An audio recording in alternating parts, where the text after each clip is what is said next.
തമ്പുരാന് പറഞ്ഞ കുഞ്ഞിന്റെ അപദാനങ്ങളെ അവര് വാഴ്ത്തി പാടുന്നുണ്ട്. ഒന്നും അറിഞ്ഞിട്ടില്ലല്ലോ അല്ലേ? ചിലതൊക്കെ ഞാനും അറിഞ്ഞു.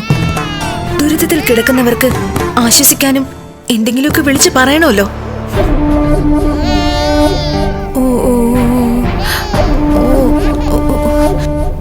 എന്താണിത്?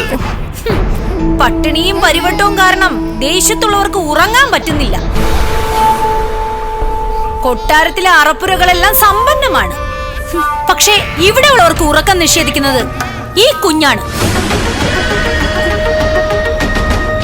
ആളുകൾ എപ്പോഴാണ് കലാപകാരികളാവുന്നതെന്ന് പറയാൻ പറ്റില്ല. സൈന്യത്തെക്കാൾ കൂടുതലുണ്ടല്ലോ പ്രജകൾ. അമ്പും വില്ലുമായി അവരെല്ലാവരും കൂടി കൊട്ടാരം ആക്രമിച്ചാലും അതിൽ അത്ഭുതപ്പെടാനില്ല.